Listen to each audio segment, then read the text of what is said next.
हरिओम सभी को। स्वागत है आप सभी का आज की क्लास में। सबसे पहले प्रार्थना करेंगे। सभी पीठ, गर्दन, कमर एक सीध में कर कर बैठ जाएंगे। धीरे से आंखें बंद कर लेंगे। मन शांत, विचार मुक्त, चेहरे पर प्रसन्नता के भाव रखते हुए शुरू करेंगे। ओम भूर्भुवः स्वः तत्सवितुर्वरेण्यं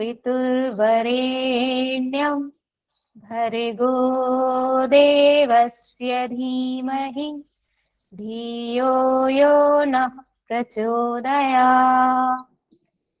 ॐ शान्तिः शान्तिः शान्तिः। धीरे से हथेलियों को रगड़कर आंखों पर रखेंगे।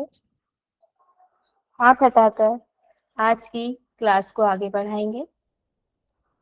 एक बार फिर से बता दीजिए, आवाज क्लियर है? जी ma'am. Yes ma'am. Okay, thank you. Start करते हैं। आज थोड़ा सा वेदर का इशू है, यहाँ पर बहुत बारिश हो रही है, तो अगर बीच में कहीं आपको लगता है आवाज नहीं आ रही तो एक बार बता दीजिएगा, जहां भी आपको लगे, मे बी ना भी हो।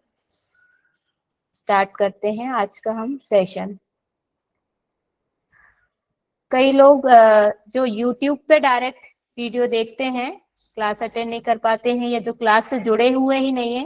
मैंने एक दो मैसेज पढ़े थे, वह लोग पूछ रहे थे कि कहाँ से कैसे ग्रुप में जुड़ सकते हैं। तो यहाँ स्लाइड में नंबर दिया हुआ है, जिनको भी ऐसा लगता है कि लास्ट में कॉन्टेक्ट नंबर दिए हुए हैं, इस पर वे लोग कॉन्टेक्ट कर सकते हैं।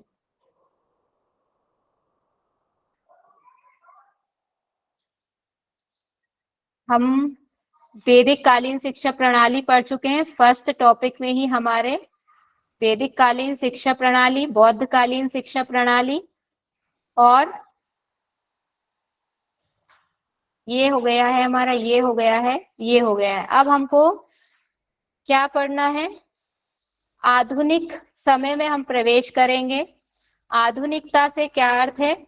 नए जमाने का, पुराने से नया। हर चीज जो आज है कल वह जाकर पुरानी हो जाएगी, और जो अभी तक नहीं आया है, वहां हम पहुंच गए हैं, वह आधुनिक हो जाएगा। आधुनिक मतलब आज का, ऐसे सरल तरीके से आप लगा सकते हैं वर्तमान समय का। तो ये वर्तमान समय हम उस परिप्रेक्ष्य में पढ़ रहे हैं। वर्तमान समय, आज तो हम बहुत आगे आ गए हैं, कई शताब्दियों के बाद में अभी हम हैं, लेकिन अब हम जो बात करेंगे उसमें हम जो हमारा स्वतंत्रता के बाद शिक्षा में कैसे विकास हुआ, शिक्षा के विकास का क्या क्रम रहा, वह हमको जानना है। लेकिन अभी उसके बीच में बहुत सारी कड़ियां हैं जहां तक हमको पहुंचना है। क्या है वे कड़ियां?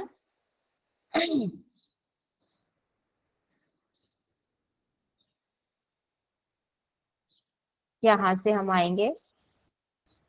जन शिक्षा तक हमने ये पढ़ लिया था लास्ट में, मुस्लिम कालीन शिक्षा व्यवस्था में, कि जन शिक्षा का उनका कोई इरादा नहीं था। वह केवल क्या करने आए थे और क्यों शिक्षा दे रहे थे? इस्लाम धर्म का उनको प्रचार प्रसार करना था, अपने साम्राज्य का विस्तार करना था। और किसी भी साम्राज्य का विस्तार कब हो सकता है? जब जन जन तक उनकी भाषा, उनका साहित्य पहुंच पाएगा, तब ही उस संस्कृति को या उस साम्राज्य की जो व्यवस्था है उसको स्वीकार किया जा सकेगा, उससे परिचित हुआ जा सकेगा। इसलिए यहाँ पर इन लोगों ने शिक्षा प्रोवाइड करवाई। अब एक मेहमान ऑलरेडी थे हमारे घर में, मामा जी के यहाँ से पहले ही आए हुए थे, अब बुआ जी के यहाँ से भी आ गए। I hope got it my point. मामा जी और बुआ जी कौन है यहाँ पर? समझ में आ रहा है? कोई बताएगा किस तरफ इशारा है मेरा? मैम मुगल, उसके बाद फिर अंग्रेज। Very good, excellent. पहले मुगल थे हमारे यहाँ पर, मेहमान बनकर आए थे, मेजबान बन गए। किसके स्वागत के लिए? अंग्रेजों के स्वागत के लिए। होता है ना, घर में कोई शादी रहती है, घर परिवार कौन है? माता पिता है, दादा दादी, नाना नानी और बच्चे, ये परिवार है। अब इसके बाद में शादी है, मान लीजिए किसी लड़की की या लड़के की, तो अब मामा परिवार के आ गए। अब मामा परिवार वाले हैं तो मेहमान, लेकिन जब बारात आएगी मान लीजिए, तो बारातियों के लिए फिर ये जो मामा परिवार है क्या हो जाएगा? मेजबान हो जाएगा, है कि नहीं? Yes ma'am. मेजबान बनकर मेहमानों का स्वागत करेंगे। तो अब ये जो मुस्लिम थे ये क्या हो गए हैं? मेजबान बन गए हैं। और किसका स्वागत करने वाले हैं? अंग्रेजों का। एक्चुअली इन्होंने ही मतलब स्वागत किया, इन्होंने ही उनको छूट दे दी, उन्होंने जो मांग करी उनकी अनुमति दे दी, परमिशन दे दी। इसकी शुरुआत होती है सन 1600 ईस्वी में। कौन आता है? एक विदेशी नाविक आता है, अंग्रेज। उसने आकर जहांगीर के दरबार में परमिशन मांगी, बोला कि हमको यहाँ पर आपके इसमें कोठी खोलने दो। सूरत पहुंचा पहले वे नाविक, और उसके बाद सूरत से कहा? आगरा चला गया। आगरा में जहांगीर का दरबार हुआ करता था। बोले आपके दरबार में हमको एक कोठी खोल लेने दो। ये बिल्कुल वैसे ही हो सकता है जैसे आप वर्तमान समय में देख रहे हैं कि इंडिया में जो हमारे व्यापारी व्यापार करते हैं, सब अपनी अपनी सबकी दुकानें हैं, लेकिन आज की डेट में बहुत तेजी से बहुत सारे क्या हो गए हैं? विदेशी आउटलेट्स, मॉल, शॉपिंग मॉल्स बड़े बड़े एफडीआई के तहत बहुत सारे यहाँ पर खुल गए हैं। तो उन्होंने परमिशन मांगी, हमने उनको परमिशन दे दी परमिशन करने की, क्योंकि है तो अभी हमारे यहाँ पर एकदम से कोई भी नहीं आ सकता। कोई अकेला व्यक्ति आया है, अगर उसको वो बहुत सभ्यतापूर्ण तरीके से नरमियत से पेश नहीं आएगा तो क्या होगा? एकदम दादा बन के नहीं मुझे परमिशन दो नहीं तो मैं सबको मार दूंगा, तो क्या होगा? उसी को पकड़ के बंद कर देंगे, मार देंगे। इसलिए क्या है ये, मतलब मक्खन लगा के, मीठा बन के, मीठा बोल के, मुख में राम बगल में छुरी वाला काम करेंगे। पहले आएंगे। तो वह आया, उसने जहांगीर से परमिशन मांगी, जहांगीर ने उनको परमिशन दे दी। उन्होंने यहाँ पर अपने पैर जमा लिए। क्या हुआ? एक व्यक्ति आया। अब एक व्यक्ति आया और गया अपने वापस, उसने बताया कि भाई ये तो सोने की चिड़िया है, यहाँ तो बहुत कुछ है, चलो सब लोग अपन वहीं चलते हैं, व्यापार करेंगे। अपने यहाँ तो इतनी सी जगह है, वहां तो इतना बड़ा, मतलब भूभाग ही इतना है कि जो लैंड एरिया है उनके पास में, मतलब विश्व की कंट्रीज बहुत ज्यादा, हम कहें तो लोगों के पास क्या है, किसी के पास लैंड एरिया बहुत ज्यादा है और लोग कम हैं, उसको यूज करने के लिए संसाधन भी कम है यूज करने के लिए। कहीं पे लोग नहीं है, संसाधन है तो, और कहीं संसाधन है तो कहीं लोग हैं तो संसाधन नहीं, मतलब अपोजिट है सारी चीजें। कहीं पर दोनों चीजें हैं। तो ऐसा जहां दोनों चीजें थी उसमें से एक हमारा भारत भी बहुत विशाल था और बहुत संपन्न सब चीजों से था। दूसरों के पास इतना नहीं था, और मतलब होगा तो उसका उनको ज्ञान नहीं था। खोज हो गई हमारे भारत की। खोज का क्या मतलब है? नजर पड़ गई, शिकारी की नजर पड़ गई चिड़िया पर। अब आने लगे लोग धीरे धीरे। क्या करने आ रहे थे? व्यापार करने के लिए आ रहे थे सबसे पहले, कि हम यहाँ आएंगे, व्यापार करेंगे, हमारे यहाँ की जो चीजें हैं यहाँ ला ला के हम बताएंगे उनको कि ये खरीदो, आप बहुत यूजफुल सामान है। और या फिर यहाँ की जो चीजें हैं हम अपने इधर ले जाएंगे। व्यापार में यही होता है, एक्सचेंज होता है।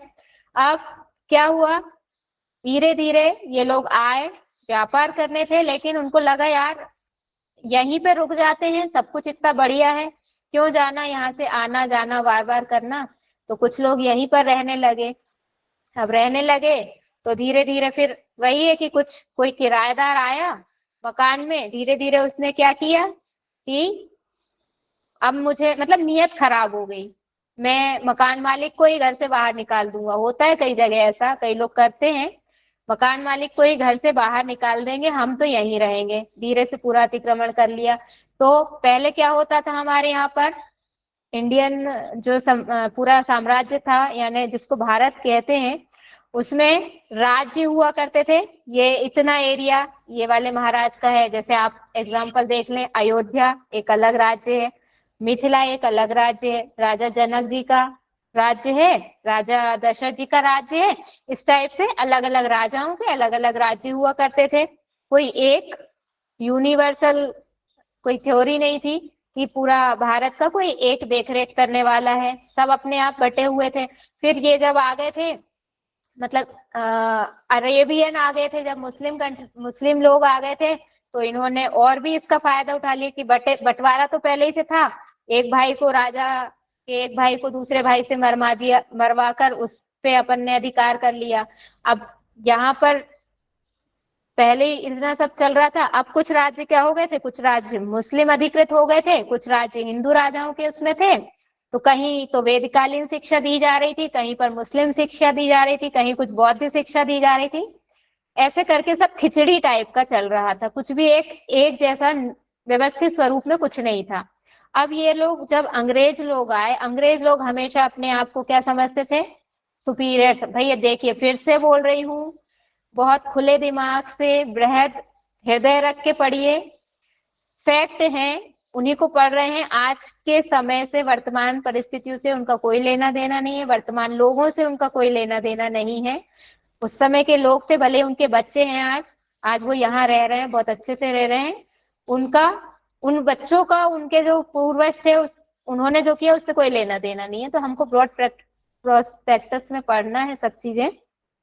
तो उन्होंने क्या किया, सब अपने आप को बहुत मतलब बहुत अच्छा समझते थे कि हमसे ज्यादा सर्वश्रेष्ठ कोई नहीं है, हमसे ज्यादा पढ़ा लिखा नहीं है, हमारी सभ्यता सबसे अच्छी सभ्यता है, अपने आप को बिल्कुल सुपीरियर समझते थे। और यहाँ आकर यहाँ के लोगों को क्या समझते थे, गवारू लोग समझते थे, बीन बजाने वाले सपेरे सांप सपेरे वाला देश समझते थे कि ये लोग तो जादू टोने वाले हैं, इनको क्या आता है, कुछ नहीं आता है, इस टाइप की उनकी सोच थी।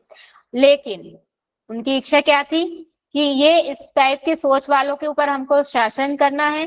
अब शासन करना है जैसे सेम वे मुस्लिम मुस्लिम लोगों ने क्या किया था, शासन करना है इन पे, तो इनको पहले भाषा सिखानी पड़ेगी, तब तो ये हमारी बात समझ पाएंगे कि हम इनसे क्या कहना चाह रहे हैं, क्या करवाना चाह रहे हैं।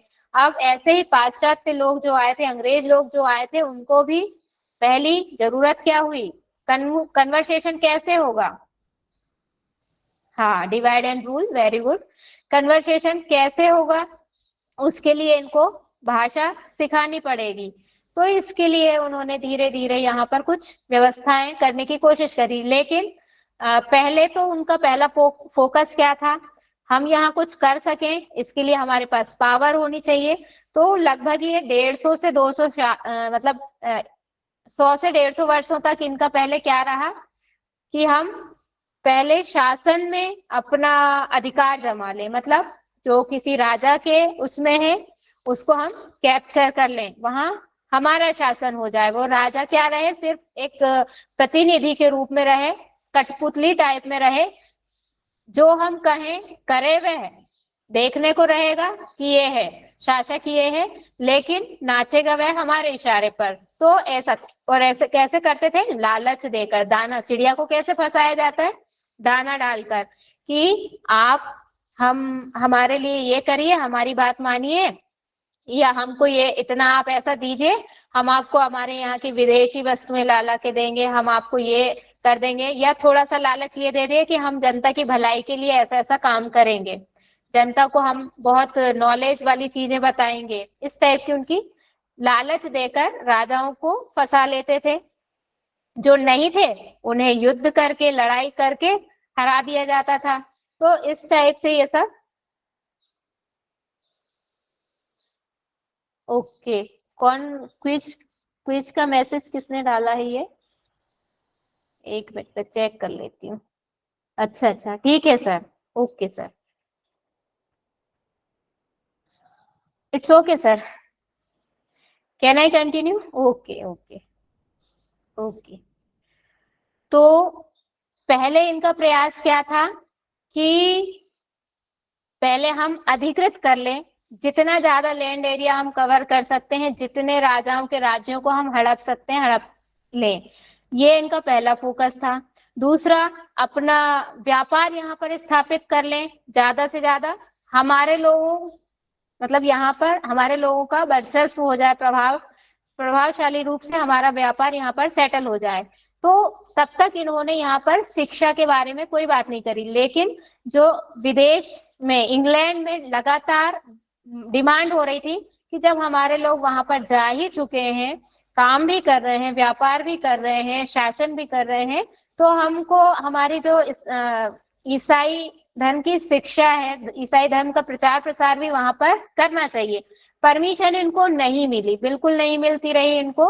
उसके लिए इनको मना कर, बार बार डिनाई किया जा रहा था। लेकिन एक टाइम ऐसा आया, पहले एक चीज और समझ लीजिए कि जैसे हमारा इंडियन कॉन्स्टिट्यूशन है, क्यों है मैं पहले भी बता चुकी हूँ, किसी भी देश की व्यवस्था को चलाने के लिए एक रूल्स एंड रेगुलेशन बुक होती है।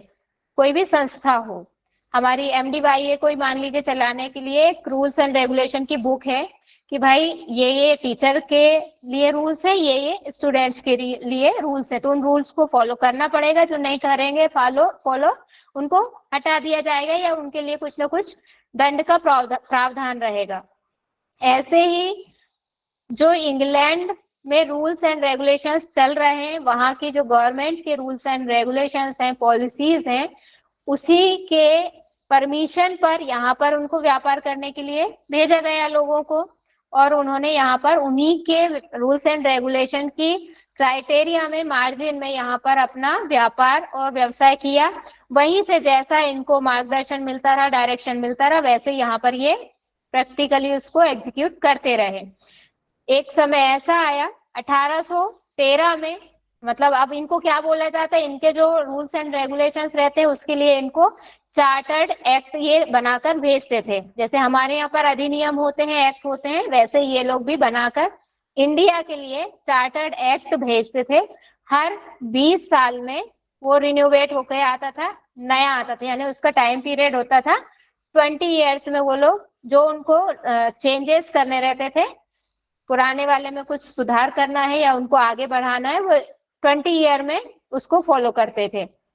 तो 1813 में ऐसे जो चल रहे थे, तो 1813 में एक जो आया चार्टर्ड एक्ट, आज्ञा पत्र भी बोलते थे इसको, 1813 का यानी 1813 का चार्टर्ड एक्ट जो आया, आज्ञा पत्र जो आया, उसमें क्या लिखा, उसमें उन्होंने क्या कहा, उसमें इन्होंने कहा कि आपको परमिशन मिलती है, इंडिया में आप इस्लामिक धर्म का प्रचार प्रसार कर सकते हैं। अब जब प्रचार प्रसार कर सकते हैं, मतलब आप क्या कर सकते हैं, यहाँ पे शिक्षा दे सकते हैं, क्योंकि बिना एजुकेशन के, अंग्रेजों की पहले हम देखते हैं कुछ मूवीज में देखने में मिलता है कि किसी को अंग्रेजी भाषा, हिंदी ही नहीं आती है ठीक से, लोकल लैंग्वेज आती है, तो फिर अंग्रेजी तो बहुत दूर की बात है, तो फिर कम्युनिकेशन ही नहीं हो पाएगा। इसलिए भाषा का ज्ञान सबसे पहले दिया जाएगा, और भाषा का ज्ञान दिया जाएगा उसके लिए क्या चाहिए पड़ेगा, सबसे पहले कोई भी एक इंस्टीट्यूशन की जरूरत पड़ेगी। ऐसे घर घर जाके एक एक व्यक्ति को तो सिखाया नहीं जा सकता, लोगों को एक जगह इकट्ठा करना पड़ेगा, कहाँ, एक छत के नीचे। तो ऐसे करके इन्होंने फिर धीरे धीरे कुछ शुरुआत करी। अभी अभी भी कैसे, सिर्फ अपना जो उन्होंने आधिपत्य वाला मामला चल रहा था, यानी अभी भी ये गवर्नमेंट की दृष्टि से, अपना राज्य फैलाने की दृष्टि से, अपना विस्तार, अपने शासन का विस्तार करने की दृष्टि से ही ये इंस्टीट्यूशन खोले गए हैं। इसमें भी कोई ऐसा भलाई की बात नहीं है कि जनता का हमको भला करना है इसलिए हम उनको शिक्षा प्रदान कर रहे हैं। क्या किया है इन्होंने, सबसे पहले 1781 में वारेन हेस्टिंग, उस समय कौन हुआ करते थे, गवर्नर जनरल हुआ करते थे। यहाँ पे जो भी शासन करने आते थे मतलब इंग्लैंड में अपना जो प्रतिनियुक्त रिप्रेजेंटेटिव छोड़ के जाते थे, उसको उनके भी अलग अलग, आपने अगर आप में से किसी ने हिस्ट्री पढ़ी होगी तो उसको पता होगा कि उनको अलग अलग नाम अलग अलग टाइम पीरियड में दिए गए, चेंज होते गए। पहले बंगाल से स्टार्ट किया तो बंगाल का गवर्नर, फिर बंगाल का गवर्नर जनरल, फिर भारत का गवर्नर, फिर भारत का गवर्नर जनरल, इस टाइप से उनके नाम उनकी डेजिग्नेशन के हिसाब से बदलते रहे। तो यहाँ पर वारेन हेस्टिंग 1781 में कलकत्ता के उस समय इंडिया के गवर्नर थे। मतलब उनके जो इंग्लैंड अधिशासित क्षेत्र जो थे उन पर ये सब देखरेख करेंगे। इन्होंने क्या किया, कलकत्ता में एक मदरसा शुरू किया। क्या किया, मदरसा। हमारे यहाँ पर सब डिवाइड चल रहे थे, हिंदू हैं, मुस्लिम हैं, बौद्ध हैं, कुछ वेदकालीन है, सब इस टाइप से बिखरा हुआ चल रहा था। उन्हें तो इस चीज का बहुत लाभ मिला, क्योंकि वो तो थे ही फूट डालो राज करो। तो मुस्लिम समुदाय को एक उन्होंने एक इंस्टीट्यूशन दे दिया, किस लिए, मुस्लिमों की नजरों में अच्छा अपने आप को साबित करने के लिए, कि देखिए हम आपके लिए आपकी जो एजुकेशन प्रणाली है उसको हम देने के लिए आपको इतना अच्छा मदरसा बनाकर दे रहे हैं। गुडविल में आ गए उनकी। फिर एक ओरिएंटल कॉलेज भी इसके साथ में खोल दिया। दोनों चीजें हो गई कि मदरसा भी है आपका और इस कॉलेज में आपको कहाँ का, ब्रिटिश जो धर्म की है या जो ईसाई धर्म है उसकी आपको यहाँ से शिक्षा भी मिल जाएगी। तो यहाँ से क्या हो रहा है, कुछ लोग शिक्षित हो रहे हैं, उन्हीं के लिए तैयार हो रहे हैं। जब वो सीख जाएंगे कम्युनिकेशन के लिए मीडिएटर का काम करेंगे। सिर्फ किस लिए, ताकि वो राजाओं तक अपनी बात आसानी से पहुंचा सके, मनवा सके, इसलिए कर रहे हैं, शासन व्यवस्था को बढ़ाने के लिए। इनका अभी यही उद्देश्य है। फिर एक 1792 में इन्होंने वाराणसी में एक क्या खोल दिया, हिंदुओं के लिए एक संस्कृत कॉलेज खोल दिया। अब यहाँ पर देख रहे हैं आप कि पहले क्या किया, मदरसा खोल दिया, फिर उसके बाद में क्या खोल दिया, संस्कृत कॉलेज खोल दिया, यानी बंटवारा कर दिया। यहाँ पे धर्म के आधार पर बांट दिया। हालांकि मानसिकताएं तो वैसे ही बटी हुई थी। क्यों, क्योंकि हमारे यहाँ पर मेहमान आए थे, वो हमारे घर के लोग नहीं थे। तो घर के लोग कहते हैं ना कि मेहमान एक आए फिर ऊपर से दूसरे भी आ गए, लो पहले एक से ही परेशान थे अब दूसरे भी आ गए। तो मानसिकता पहले ही बहुत बटी हुई थी। अब यहाँ पे उसका विरोधाभासी यानी और प्रबल रूप से उन्होंने उसमें कहना चाहिए कि जले पर नमक का काम हो रहा है। यहाँ पर बना दिए उनने दोनों के लिए अलग अलग पढ़ो, आप अगर चाहो भी तो भी साथ में नहीं आ सकते। फिर एक काम और कर दिया इन्होंने कि जो प्राइमरी एजुकेशन है उसके लिए भी प्राइमरी स्कूल खोलना स्टार्ट कर दिए इन्होंने, जगह जगह पे, जहां ये खोल सकते थे, जहां इनका शासन था। अब देख रहे हैं आप, ऊपर से भी यानी हायर एजुकेशन में बड़े लोगों को भी बता रहे हैं, शिक्षा में ले रहे हैं अपना ईसाई धर्म के उसमें ला रहे हैं, ईसाई मिशनरियों के माध्यम से। और प्राइमरी लेवल पे भी शुरू कर दिया इन्होंने। जब बच्चा छोटा होता है, ये हमने पहले भी पढ़ा है कि प्राइमरी लेवल पे यानी, और उसमें भी जो उसकी 3 से 6 तक की आयु या 0 से 3 साल तक की आयु जो होती है, 6 साल 3 साल, यानी कुल मिला के आप तो 0 से 6 समझ लीजिए, इसमें जो भी एज अलग अलग आ जाए, बच्चे एकदम कोरे कागज की तरह होता है। अब उसको बचपन से ही अंग्रेजी शिक्षा का ज्ञान दिया जाने लगा, तो क्या होगा, भारतीय संस्कृति परंपरा वह सब कुछ उसके नॉलेज में ही नहीं रहेंगी तो वह कैसा ढलेगा। उसे तो बच्चे को जो भी सबसे पहले मिलता है उसे वह चीज अच्छी लगती है, बाद में जो भी मिलेगा उसमें उसको वह आनंद नहीं आएगा, क्योंकि जो पहले मिल गया, कोई भी होगा, ये एक सामान्य सा नियम है प्रकृति का कि आपको जो सबसे पहले मिलेगा आपको सबसे अच्छा लगता है। वह किसी भी फील्ड में आप इस चीज को माइंड में सोच कर देखिएगा।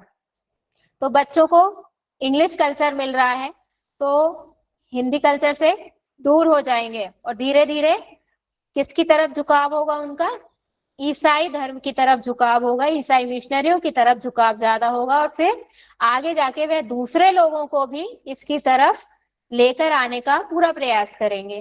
तो इसके बाद हम देखेंगे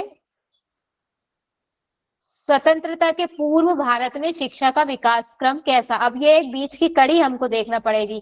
आधुनिक में ही चल रहा है ये सब, लेकिन आधुनिक में अभी सब अव्यवस्थित है, बिखरा बिखरा सा है। और आधुनिक में अभी क्या है, स्वतंत्रता के पहले वाली बातें चल रही है ना। पहले अंग्रेज आए, उन्होंने क्या क्या किया, वह हमने देखा जाना। उसके बाद अब स्वतंत्रता के लिए संग्राम स्टार्ट हो गए थे, क्रांतिकारी गतिविधियां शुरू हो गई थी भारत में। तो अंग्रेजों को डर था कि अगर हम इनकी बात नहीं मानेंगे तो कहीं हमारी सत्ता मतलब इस तरह से ना उखड़ जाए। बहुत जोर शोर से आजादी के प्रयास चलने लगे थे। तो दोनों चीजें सोचकर उनको चलना पड़ रहा था कि हम थोड़ा थोड़ा इनको लालच देते रहें, इनके वेलफेयर में भी थोड़ा थोड़ा काम करते चले तो इनकी नजरों में हम अच्छे बने रहेंगे। इसलिए इन्होंने फिर क्या किया, शिक्षा की बातें करना स्टार्ट कर दी। क्या क्या की उसको हम देखेंगे। ये जिसकी बात अभी हमने की थी, चार्टर एक्ट ऑफ 1813, 1813 का चार्टर अधिनियम या आज्ञा पत्र। इसमें जो मेन पॉइंट्स है क्या थे, एक तो ईसाई मिशनरियां अपने धर्म का प्रचार प्रसार करने के लिए इंडिया में आ सकेंगी, पूरी खुली छूट मिल गई उनको, और खूब प्रसार प्रचार कर सकेंगी ईसाई धर्म का। अब मतलब क्या हो रहा है, इससे क्या समझ में आ रहा है, धर्म का प्रचार प्रसार कर सकते हैं मतलब स्कूल खोल सकते हैं, इंस्टीट्यूशंस खोल सकते हैं शिक्षा देने के लिए। लेकिन शिक्षा का उद्देश्य भारतीयों का उद्धार करना, उन्हें ज्ञान प्रदान करना बिल्कुल भी नहीं था। जो भी था सब स्वार्थवश था। अब यहाँ पर दूसरा पॉइंट क्या है कि जिन जिन ऐसे तो ओवरऑल धर्म का प्रचार आप कहीं भी कर सकते हो, चाहे अंग्रेजों के अधिकृत क्षेत्र हो या ना हो, अंग्रेजों का शासन वहां पर हो या ना हो, धर्म का प्रचार प्रसार तो आप कर सकते हो, है ना। हम भी ये सोचेंगे कि भाई राम नाम का प्रचार प्रसार हम करें, जो लोग नहीं जानते उनको भी बताना चाहेंगे कि भाई इसकी क्या महिमा है, हम बताएंगे। तो ऐसे ही उन्होंने भी सोचा कि हम प्रचार प्रसार सब जगह कर सकते हैं। लेकिन जिस जगह पर अंग्रेजी शासन था वहां पर उनको एक मतलब फोर्सफुली कहा गया कि यहाँ तो आपको व्यवस्था करनी ही है, शिक्षा की जिम्मेदारी अब आपकी, आप जा रहे हो व्यापार कर रहे हो तो शिक्षा भी आप देंगे ही देंगे। यहाँ पर कहा जहां पर आपका शासन है, आपका मतलब ईस्ट इंडिया कंपनी आई थी, पहले लोग आए अलग अलग, फिर एक कंपनी बन गई, उसको ईस्ट इंडिया कंपनी का नाम दिया गया। ईस्ट इंडिया कंपनी ही ये सब काम कर रही थी कि पूरा एक यूनिटी के रूप में पूरे भारत में वह फैलकर काम कर रही थी। तो और शासन किसका था, सीधा ब्रिटेन का शासन था कि अपनी मर्जी से ईस्ट इंडिया कुछ नहीं करेगी। ये जो एक्ट आते थे ये कौन, ब्रिटेन शासन भेजता था, ईस्ट इंडिया कंपनी इसको फॉलो करती थी। तो इसको ईस्ट इंडिया कंपनी को मिल गया था कि ईसाई मिशनरियां आएंगी एजुकेशन देंगी, जो इन ईस्ट इंडिया कंपनी के शासन में क्षेत्र हैं उनमें कंपलसरी है कि एजुकेशन देना पड़ेगी। और एक चीज यहाँ पर फिर क्या हुआ कि इस एक्ट में एक बात उन्होंने कही कि जो भारतीय साहित्य है उसके लिए, उसके पुनरुद्धार के लिए, मतलब उसको फिर से अच्छी कंडीशन में लाने के लिए, समझने के लिए 1 लाख रुपए वार्षिक राशि प्रदान करी जाएगी। सोच लीजिए 1839 1813 में, 1813 में 1 लाख रुपए क्या होते होंगे। आज की डेट में भी 1 लाख किसी के लिए बहुत बड़ी बात होती है। कुछ लोग ऐसे होते हैं 3,000 रुपए महीने कमाते हैं और पूरा घर चलाते हैं, महीने भर का खर्चा चलाते हैं। तो उस व्यक्ति के लिए आज भी 1 लाख बहुत बड़ी रकम है। तो ये उस जमाने की बात है। इसको इंडिया भेजा जाएगा साल भर के लिए, फिर भी साल भर में भी बहुत बड़ी रकम है। और क्या करने के लिए, जो साहित्य है इंडिया में उसके पुनरुद्धार के लिए, उसके रखरखाव के लिए, उसकी समझ साज संभाल के लिए। कौन सी धारा, ये धारा याद रखिएगा 43, काय की धारा, ये एक्ट है इस 1813 का, इसकी धारा 43। इस धारा में ये 1 लाख रुपए की राशि आवंटित की गई, की दी जाती है, इसको यूज करना है। यहां से एक विवाद स्टार्ट हुआ किसके बीच में, जो यहाँ वाले लोग थे और जो वहां वाले लोग थे, जो वहां से शासन चला रहे थे, प्लस जो यहाँ लोग अलग अलग, जैसे कहीं उन्होंने मदरसे खोल दिए, मदरसा खोला तो लोग कौन थे उसमें? अब मदरसा अंग्रेज लोगों को तो पता नहीं थी मुस्लिम शिक्षा क्या है, उसमें क्या पढ़ाना है। चलाने वाले तो मुस्लिम संप्रदाय के लोग ही थे। संस्कृत संस्था खोली तो संस्कृत संस्था को चलाने वाले भी हिंदू लोग थे, अंग्रेजों को संस्कृत नहीं आती थी। अब इन लोगों में विवाद हो गया कि ये जो 1 लाख रुपए आए हैं मिलेंगे, इसको कैसे खर्च किए जाए, भारतीय साहित्य से क्या तात्पर्य है, क्या अर्थ है। वो अरबी फारसी का, क्योंकि अब तो ये भी मेजबान हो गए, यहीं के हो गए, नागरिक बन गए भारत के ही, गए नहीं वापस लौट के, तो इनका साहित्य भारतीय साहित्य में लेंगे या वेदकालीन साहित्य को लेंगे या बौद्धकालीन साहित्य को लेंगे, कौन सा साहित्य, इंडियन साहित्य से क्या मतलब है। या अब 150 साल लगभग इनको भी हो गए यहाँ पर रहते रहते अंग्रेजों को, तो इन्होंने भी कुछ ना कुछ तो अपना लिटरेचर फॉर्म किया होगा यहाँ पर भी, तो या उनके साहित्य से है, कुछ भी यहाँ पर स्पष्ट नहीं था। तो ये एक बड़ा विवाद का विषय बन गया।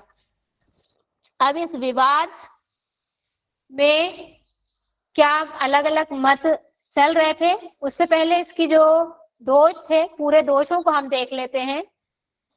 एक तो इसमें वही है जो हम शॉर्ट में भी समझ रहे थे कि कहाँ खर्च किया जाएगा, स्पष्ट उल्लेख नहीं था इसका कि अरबी साहित्य पे, फारसी पे, हिंदू पे, संस्कृत पे कहाँ करेंगे नहीं पता था। प्लस किस किस एक मुश्त इकट्ठा खर्च किया जाएगा या टुकड़ों में खर्च किया जाएगा, ऐसा भी कोई स्पष्ट नहीं था। हिंदुओं को देंगे, मुस्लिमों को देंगे, किसको देंगे, या हमारी मिशनरियों को देंगे, कुछ स्पष्ट नहीं था। खर्च कौन कर सकता है?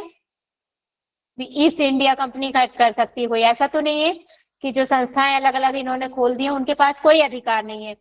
तो कोई स्पष्ट रूल्स एंड रेगुलेशन, मतलब दिशा निर्देश ना होने से ये अपनी मनमर्जी से उसको खर्च करते रहते थे। और इनमें मतलब भारतीयों के ऊपर तो 1 रुपया भी खर्च नहीं करना चाहते थे। क्यों करेंगे, हम यहाँ आए हैं, हम इतना हमने मेहनत कर करके अपना साम्राज्य फैला लिया है, तो इन जाहिलों पे, इन अनपढ़ गवारों पे हम क्यों खर्च करें, नहीं करना था उनको। इसलिए उन्होंने अपनी मनमर्जी से, अपने हिसाब से उसको खर्च किया।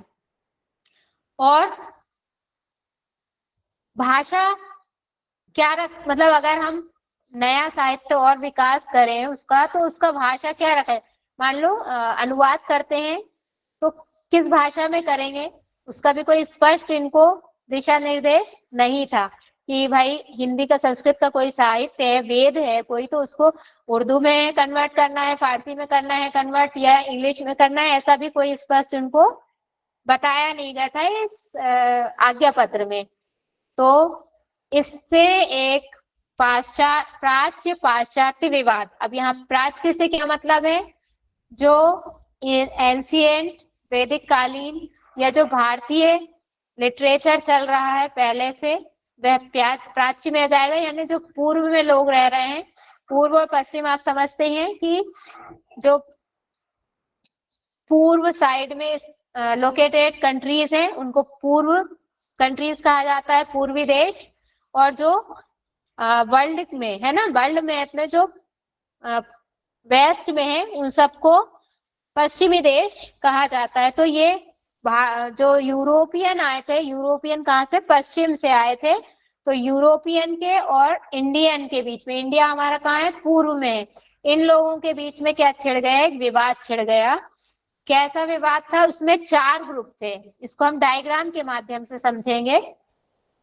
प्राच्यवादी साहित्य मतलब उर्दू, फारसी, अरबी और संस्कृत का साहित्य।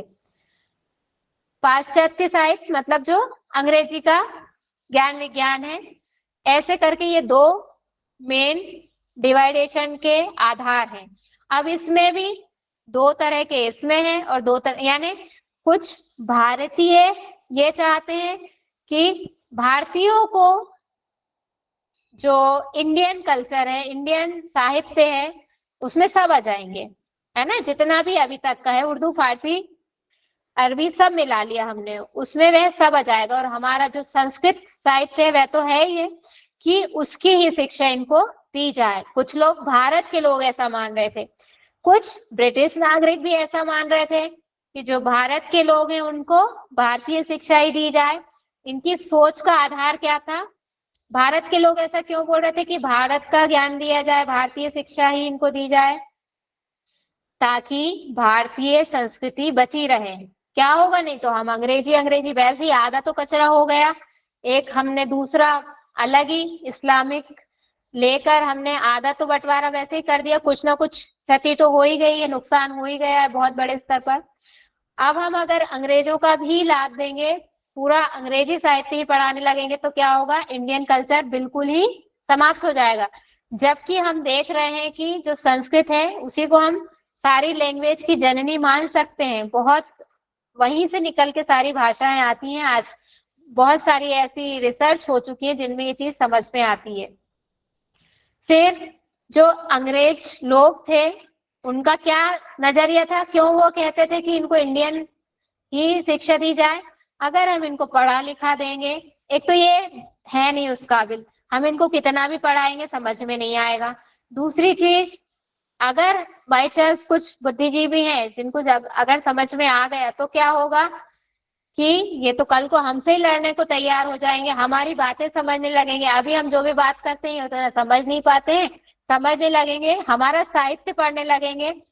और हमारे साथ साथ अब पाश्चात्य में देशों में तो सभी में अंग्रेजी चलती है ना, तो इंग्लैंड ब्रिटेन एक ऐसा साम्राज्य रहा है जिसने बहुत सारे कंट्रीज पर राज्य किया है, गुलाम बना के रखा। हमारा एकमात्र भारत नहीं है ऐसा देश जो उसके गुलाम बनकर रहा है।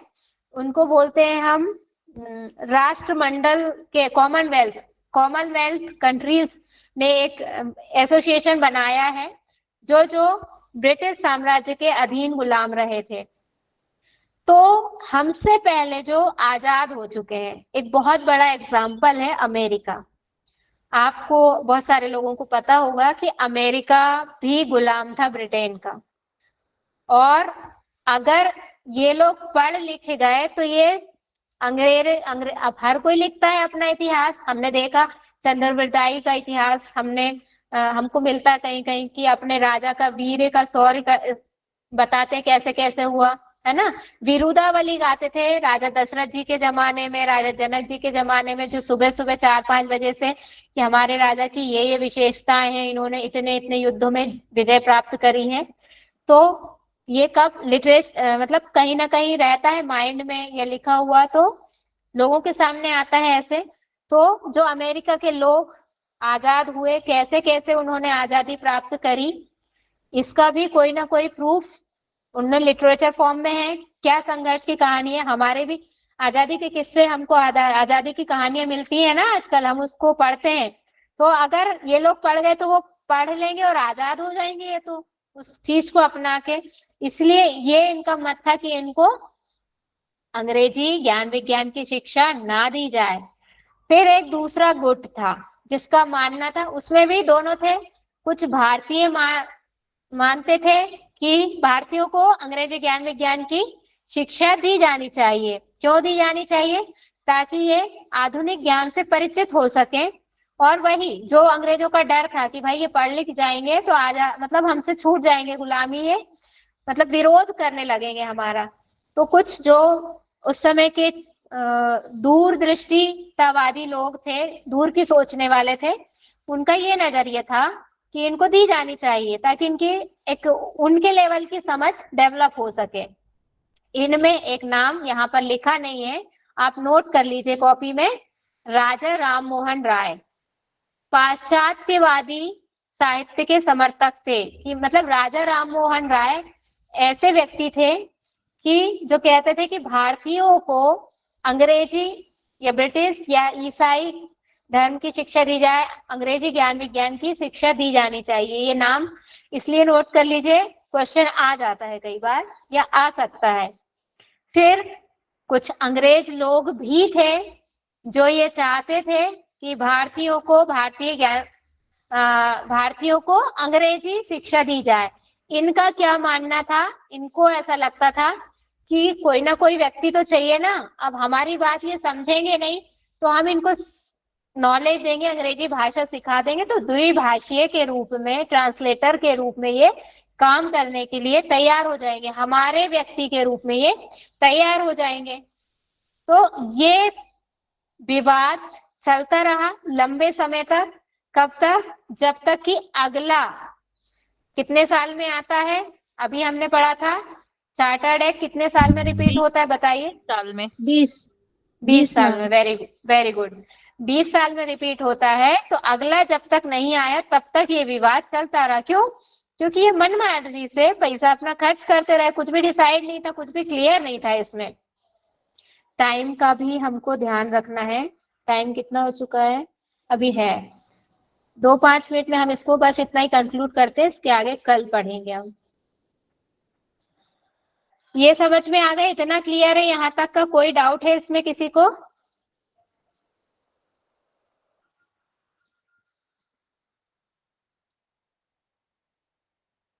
No ma'am. ओके।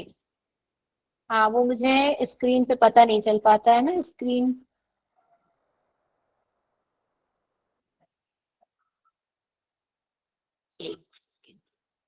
पूरा ही बंद हो गया।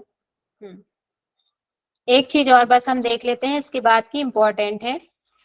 एल फिल्स्टन रिपोर्ट 1823 बहुत इंपॉर्टेंट है एज इट इज। इसमें जितने भी फैक्ट दिए हुए हैं, यहाँ हम उनको एक एक करके उन पे डिस्कस तो करेंगे ही। आप बहुत अच्छे से इनको पढ़िएगा। क्यों इसलिए पढ़िएगा? हमारी जो वर्तमान प्रणाली चल रही है एजुकेशन की, उसकी आधारशिला इसी ने रखी थी, इसलिए ये इतनी इम्पोर्टेंट है। और दूसरी चीज, यहाँ आपको जो भी मटेरियल प्रोवाइड करवाया जा रहा है हायर एजुकेशन से रिलेटेड, बहुत सिलेक्टिव है। आपको बहुत परेशान होने की जरूरत नहीं है अलग से। आप इतना कर लेंगे ना, जैसे चल रहा है एक के बाद एक सिस्टमेटिक, आपको कहीं भटकने की आवश्यकता नहीं है अलग से। तो बस एक एक फैक्ट को बहुत अच्छे से पढ़िएगा, हर क्वेश्चन आपका एकदम सही होगा।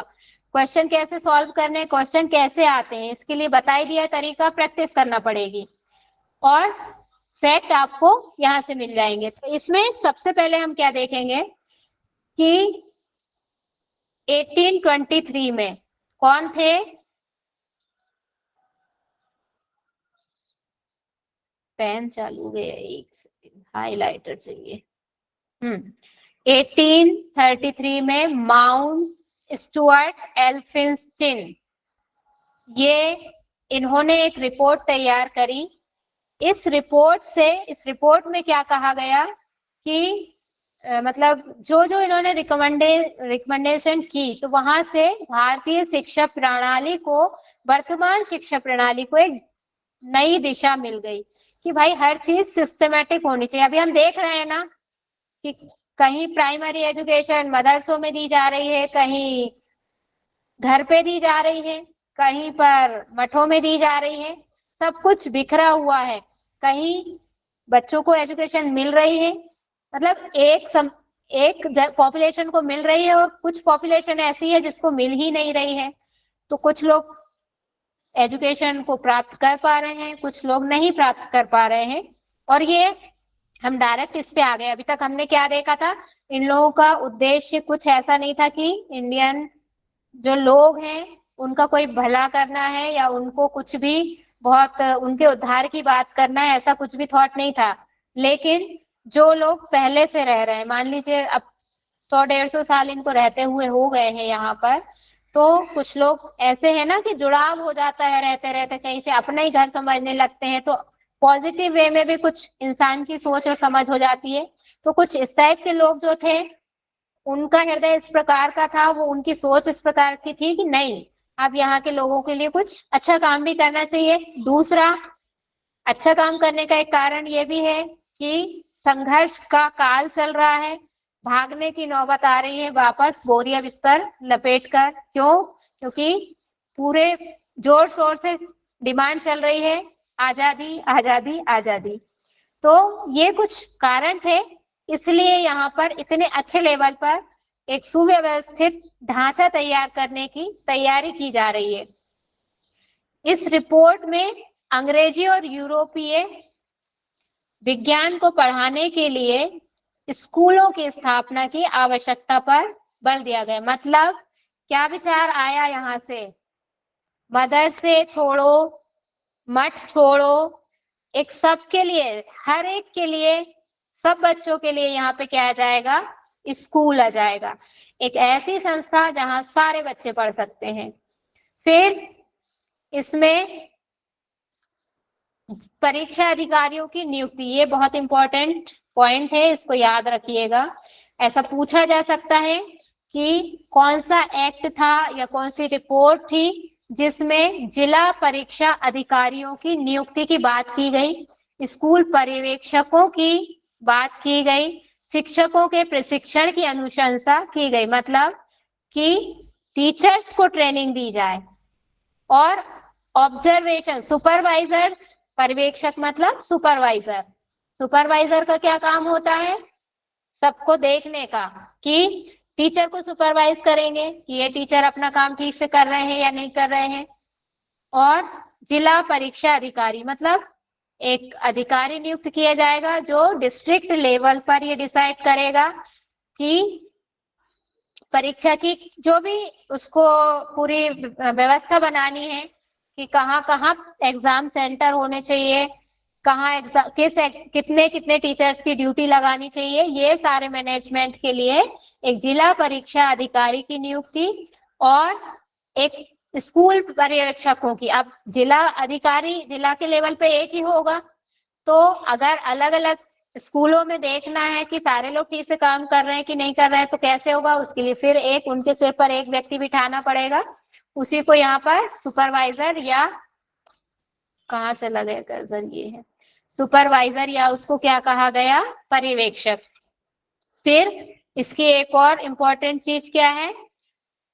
इसमें उच्च शिक्षा के क्षेत्र में नए घटनाक्रम को शामिल करते हुए शिक्षण कार्य निर्धारित करने हेतु 1834 में बम्बई एंड एल्फिंस्टन संस्थान की स्थापना की गई। यानी यहां से ये लाइन याद रखनी है कि एल्फिंस्टन संस्थान या इंस्टीट्यूशन कहां पर है? एक तो ये मुंबई, स्थापना कब हुई?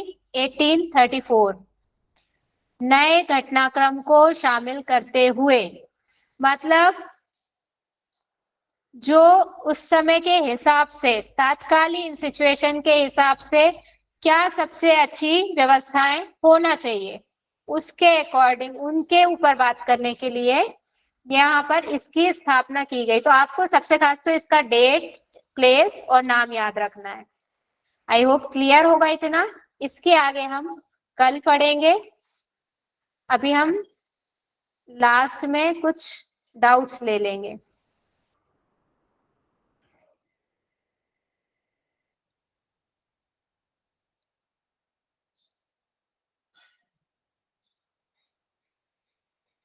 चलिए, किसी का कोई डाउट है? क्लियर है इतनी चीजें? राधिका जी, कोई डाउट है आपको? हैंड रेस किया हुआ है।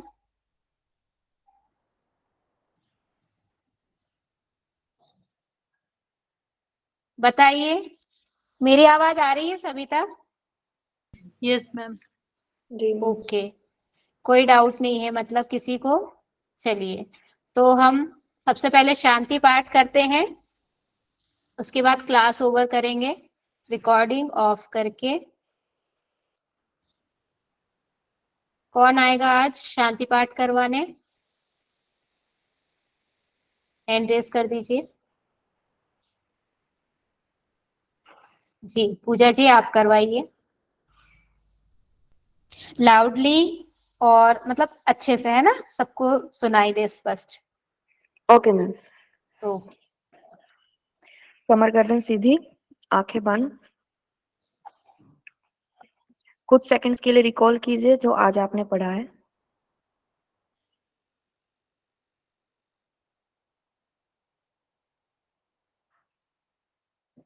तीन बार ओम का उच्चारण, सर्वे भवन्तु सुखिनः प्रार्थना के साथ समापन। लंबा गहरा श्वास।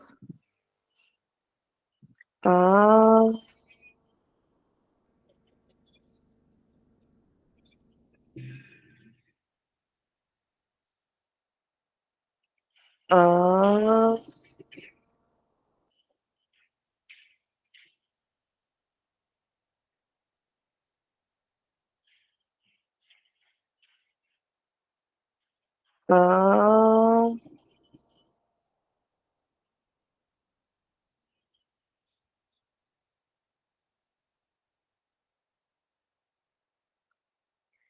सर्वे भवन्तु सुखिनः, सर्वे सन्तु निरामया,